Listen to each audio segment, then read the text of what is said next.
22 August Kaushiki Amavasya, যেটা হিন্দু ধর্মের প্রচণ্ড শক্তিশালী একটা অমাবস্যা। আর এই অমাবস্যার দিনই মা কৌশিকী দুই মহা রাক্ষসকে হত্যা করেছিল, সেটা হচ্ছে শুম্ভ এবং নিশুম্ভ। সেই জন্য এই অমাবস্যায় শত্রু দমন খুব ভালো কাজ হয়।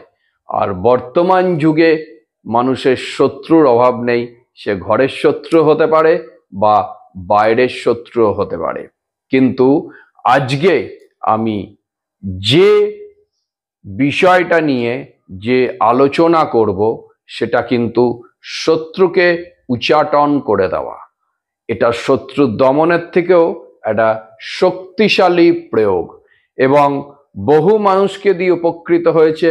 তাই আজকে আপনাদের সামনে আমি এই শত্রু দমন এবং উচ্চাটন দুটো একসঙ্গেই হবে সেই বিষয় আলোচনা করব। আপনারা কিভাবে করবেন, কোন দিন করবেন এবং এর জন্য কি কি লাগবে বা কি মন্ত্র লাগবে, পুরোটাই আমি আলোচনা করব। যদি আমার অনুষ্ঠানগুলো ভালো লেগে থাকে তাহলে অবশ্যই আমার চ্যানেলটাকে সাবস্ক্রাইব করবেন আর বেশি বেশি করে শেয়ার করবেন।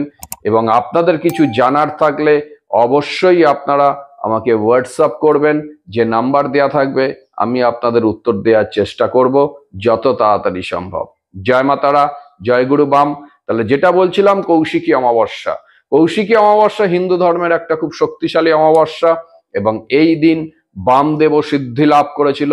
সেই জন্য তারাপীঠে তারা মাকে পুজো এবং বামদেবকে পুজোর জন্য লাখ লাখ মানুষ এই দিন উপস্থিত হয় এবং নিজেদের মনস্কামনা পূর্ণের জন্য।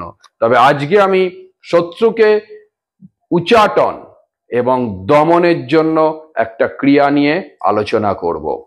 সবার প্রথম বলে রাখি যে আমাদের এই পৃথিবীতেই এমন কিছু কাঠ মানে গাছ আছে যেগুলোর দ্বারায় আপনি কিন্তু যে কোনো কাজ করতে পারেন, কিন্তু সেগুলো সাধারণ মানুষ জানে না বলে করতে পারে না। তাই আজকে এই কাজ করার জন্য আপনাকে জোগাড় করতে হবে একটা যজ্ঞ ডুমুরের ডাল। যজ্ঞ ডুমুর যে গাছ আছে সেই গাছের থেকে একটা শুকনো ডাল নিয়ে আসতে হবে, মানে আধা শুকনো, এবং আপনার হাতের মানে 4 আঙ্গুল, এই যে 1 2 3 4, এই 4 আঙ্গুল মাপের একটা ডাল ভেঙে নিতে হবে। তবে অবশ্যই একটু মোটা দেখে ডালটা আনবেন, কারণ 4 আঙ্গুল মাপে কেটে নিয়ে ওটাকে একটা কিল তৈরি করতে হবে, মানে পেরেকের মতো তৈরি করতে হবে, মুখটা ছুচলো থাকবে। ঠিক আছে, এইটাকে তৈরি করে নিতে হবে। এবং কৌশিকী অমাবস্যার দিন মানে 22 আগস্ট আপনাকে রাত্রিবেলা ঠিক 12টার আগে, 11:30 থেকে 12টা, এই যে টাইম, বা 11টা থেকেও 12টা অবধি, এর মধ্যে আপনাকে এই কাজটা করতে হবে। কেন এই সময়টা প্রচন্ড শক্তিশালী সময় থাকে কৌশিকী অমাবস্যার রাতে।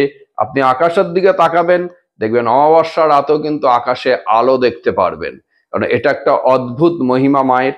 ঠিক আছে, তাই ওই টাইমের মধ্যে আপনাকে এই কাজটা করতে হবে। আপনার 1 ঘন্টা টাইম নিয়ে বসবেন, যদি আগে শেষ হয়ে যায় আগে শেষ হয়ে যাবে। তাহলে 4 আঙ্গুল মাপের একটা যজ্ঞ ডুমুরের ডাল নিয়ে তাকে পেরেকের মতো কিল একটা তৈরি করতে হবে। তারপর আমি যে মন্ত্রটা বলবো এই মন্ত্রটা আপনাকে 108 বার পাঠ করতে হবে আপনার শত্রুর নাম স্মরণ করে। প্রত্যেকবার তার নাম স্মরণ করবেন এবং 108 বার পাঠ করবেন। একবার পড়বেন, তার নাম স্মরণ করবেন, আবার পড়বেন, তার নাম স্মরণ করবেন। এইভাবে 108 বার আপনি মন্ত্রটাকে পাঠ করবেন।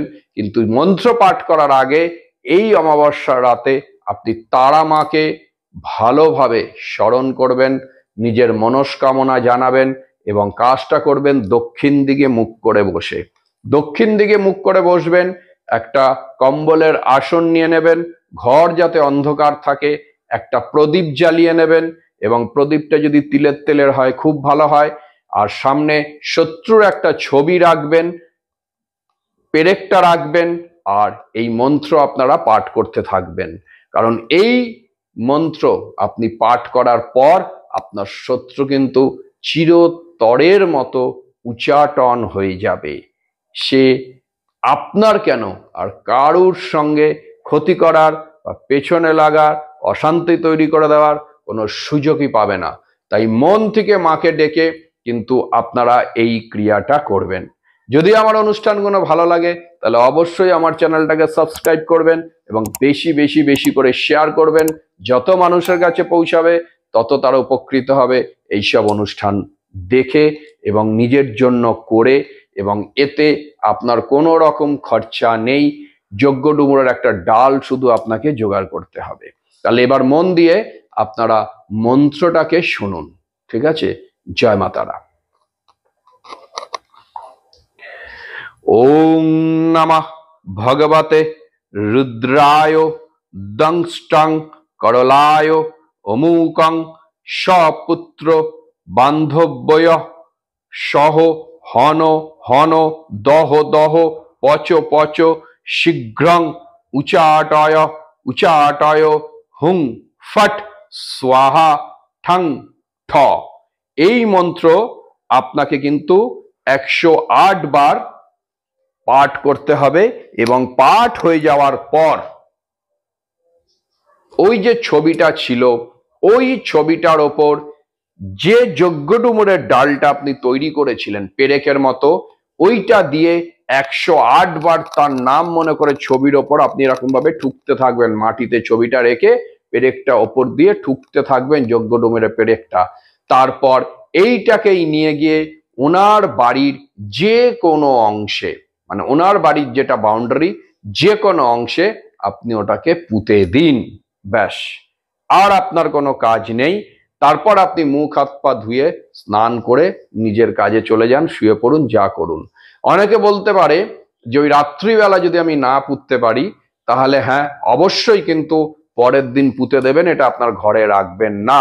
আর যতক্ষণ না পুঁতছেন ততক্ষণ প্রদীপটা যাতে জ্বলে, ঠিক আছে? প্রদীপটা যাতে নিভে না যায়। আপনার কর্ম শেষ হলে প্রদীপটা নিভে যাক। এবার অনেকে ফ্ল্যাটে থাকে, তাহলে আপনি কোথায় পুঁতবেন?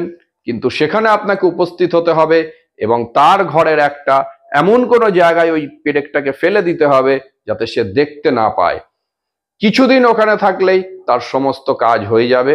ঘরেরই এরকম কোনো নোংরা আবর্জনা যে জায়গা থাকে, যেগুলো হয়তো বছরে একবার পরিষ্কার হয়, সেরকম জায়গায় আপনি এটাকে ফেলে দেবেন। কিন্তু যদি বাড়ি হয় তাহলে পুঁতে দেবেন, খুব তাড়াতাড়ি কাজ হবে সেটা মাটির ভেতরে চলে গেলে। এটা বহু পুরনো একটা উচ্চাটন প্রক্রিয়া, যেটা দিয়ে বহু মানুষ উপকৃত হয়েছে। আমার অনেক ক্লায়েন্ট উপকৃত হয়েছে। তাই আজকে আপনার সামনে, আপনাদের সামনে আমি এই অনুষ্ঠানটা নিয়ে এলাম, যাতে কৌশিকী অমাবস্যা, এই শক্তিশালী অমাবস্যার দিন আপনি এই কাজটা করে আপনার শত্রুর হাত থেকে বাঁচতে পারেন এবং তাকে উচ্চাটন ক্রিয়ায় ফেলে দিয়ে আপনি চিরতরে নিশ্চিন্ত থাকতে পারেন। জয় মা তারা, জয় গুরু বামদেব। আবার পরবর্তী কোনো অনুষ্ঠানে নতুন কোনো সাবজেক্ট নিয়ে আপনাদের সঙ্গে আলোচনা হবে। ভালো থাকবেন, খুব ভালো থাকবেন। জয় মা তারা।